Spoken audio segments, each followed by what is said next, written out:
Birdlight, December 30th, 1944. The Cognitive Power of Emotions. 1. The work says that emotions are cognitive. What do you understand by this? Give illustrations. 2. The work says that if the emotional center were purified from negative emotions, it would be clairvoyant. Could you try to explain what this means? 3. Are negative emotions cognitive? One of the simplest illustrations of the cognitive aspect of the emotions is the power of birds to build nests in the mating season. Here the emotional state brings with it a knowledge which the bird does not otherwise possess, and when the emotional state vanishes, the whole maternal cycle is over. That is, of course, the emotional part of the instinctive center that is implicated, not the emotional center itself, which probably scarcely exists in birds. This is just as well, for the emotional part of instinctive center can bear things and forget things better, in fact, completely. It cannot become negative, otherwise animal life would die. Animals, birds, do not return to papa and mama, and once the emotional moving state is over with its wonderful cognition, the whole business is over. In the case of educated man it is different, but in primitive savage tribes it is much the same. The emotional part of instinctive center, when temporarily awake, has wonderful knowledge to transmit to moving center for a brief time. When the work says that the emotions have cognitive value, it means that there is a definite state of knowing something connected with a particular emotional state. We now take the emotional center itself.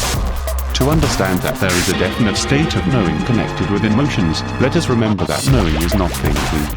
We can know a thing in different ways, without thinking. We can know, for example, through our senses, that it is a fine day, and do not have to think it is. Or we can know that another person is unhappy. Or we can know that something is true. It is particularly with knowing truth that emotional states are connected. When one is in a particular emotional state, one may know something that one cannot know in some other state. One sees the truth of something, and then the emotional state changes and one no longer sees the truth that one saw before. This is especially the case when one passes from relatively simple emotions into definite negative emotions. Negative emotions can never see the truth that non-negative emotions can see. This explains a great deal in life. It explains why when we become negative towards one another we cannot see what we saw before. We cannot indeed see any truth about one another.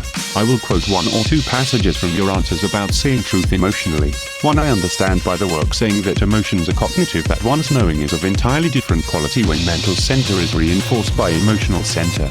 For instance, mental center knows that our being is composed of many I. But supposing a man suddenly sees an I which has tormented him all his life, and his emotional center is flooded with joy of the realization that it is an I and not part of himself, his knowledge is lifted instantly beyond all intellectual theorizing. 2. In the work one may slowly receive knowledge of the idea, for instance, that man cannot do, and then one day, in the twinkling of an eye, one sees one's own mechanicalness and helplessness, and sees that it is oneself who cannot do that as the cognition of emotional center.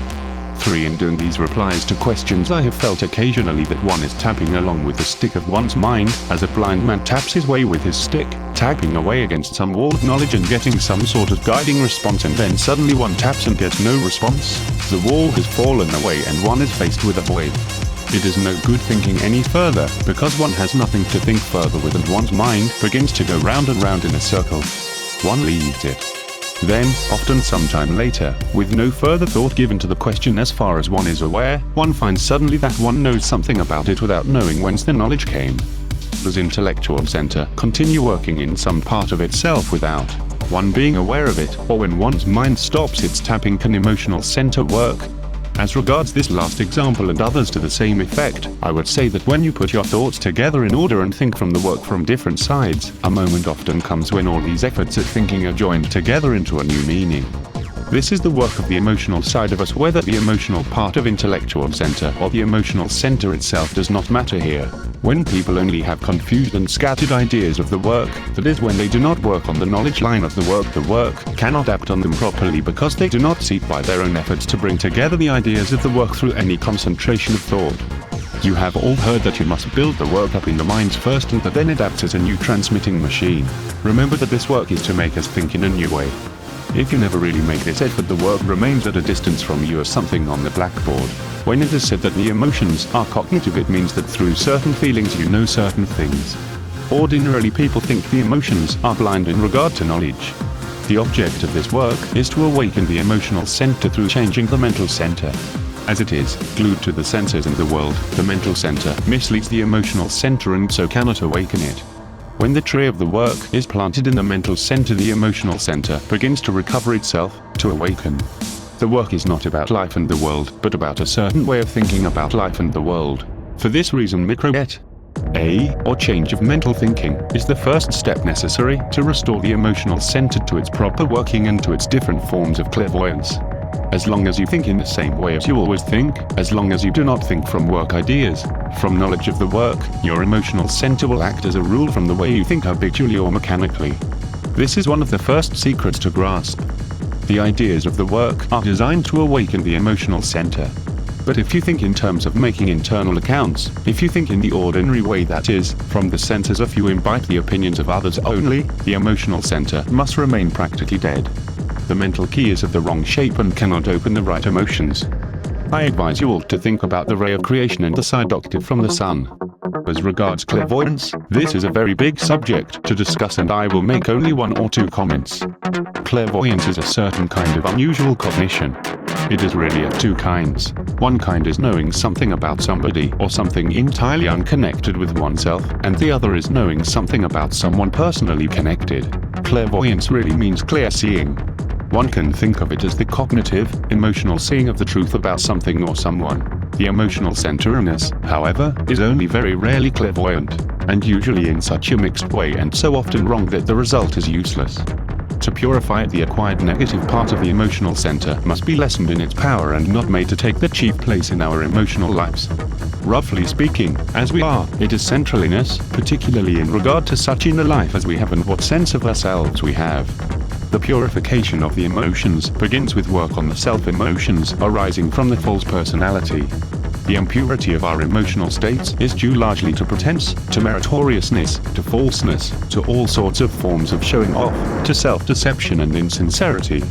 We have a quite wrong sense of ourselves, believing in our merit, believing that we can do good from ourselves, that we are conscious, that WC have will, and so on. All this makes the emotional life little short of disastrous. In fact, it could easily be said that it would be better if we could have our emotional life cut out altogether. I will quote several passages from your answers about the purification and clairvoyance of emotional center. One, I have heard it said in the work that only essence can be clairvoyant, never personality.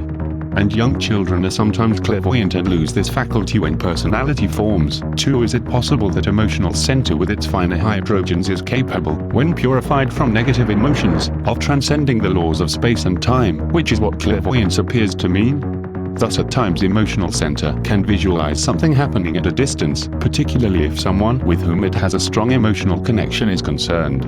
3, if emotional center were purified, would one see one's life more as a whole and with more understanding, with a sense of the pattern of which all the apparently unrelated bits are a part? And, since it would then be looking from a high level, would one see oneself as one looks against a higher level of being and consciousness? Would the fact that emotional center was so far purified give one strength to bear it? For if emotional center were purified of negative emotions, one would, I think, be above the line of passing time, and from this level would have insight into many things that are obscure and inexplicable at our present level. Time would be quite different. Events would exist together instead of as a disjointed series, and many things apparently unconnected would be connected. The meaning of cause and effect would become a coherent whole. In such a state one would be receptive to influences from higher senses, and I imagine one would see and understand things objectively and at their real value. 5, if the emotional center were purified of negative emotions and one ceased to be identified with oneself, one would be able to see more deeply into one's own life and into the lives of others. The center would then work with much higher hydrogens and one would start to become conscious in higher centers. Let us now speak of the cognition of negative emotions. You must all understand that cognition means knowledge, and that you can have evil knowledge or good knowledge. Negative emotions have their own kind of knowledge, particularly in regard to how to hurt people around them. When you're in a negative state towards someone, you know as a rule how to hurt that person, mostly say wounding things. Negative emotions, which are acquired through imitation, form an extraordinary mess in the emotional center which is born pure. Since all emotions have a cognitive value, even negative emotions have their own cognitive value, which enables you to see the worst side of everything. Suspicion, for example, is a negative emotion and is often very clever. It is always wrong, but at the same time is right on its own level. Remember, it is always wrong. In fact, all negative emotions on their cognitive side are always wrong. They see only one side. when followed very much they lead to hell, that is towards the moon, towards an inferior, a lower way of taking everything. Seeing only the evil and never seeing the good, interpreting everything on the lowest level, is, as you know, called in the Gospels the sin against the Holy Ghost, in the passage where Christ is said by the Pharisees to be healing people by means of the devil. Matt. XII 32. Some people imagine that they do not see the worst side of things and pretend to a kind of goodness, to a kind of pretense of being cheerful or optimistic about others, whereas all the time they really believe in what their negative emotions cognitively give them. It is a quite different thing to observe a cognition that comes from negative emotions about another person and actually not believe it as portraying the whole person. You must see the cognition that comes to you through your negative emotions and acknowledge its presence and then work against it, and this requires a lot of work and a lot of self-remembering. Pseudo-optimism, pseudo-cheerfulness, is quite useless and in fact only intensifies the power of negative emotions in the world. Each person is given his own negative emotions, as it were, with their cognitions, with their false knowledge, and each person, if he or she wishes to work, must in some way lighten the burden of the total fog of negative emotion existing in the world, which is governed by negative emotion. But they must do it genuinely and especially by seeing their own negative emotions and so forgiving others in the sense of completely cancelling their debts.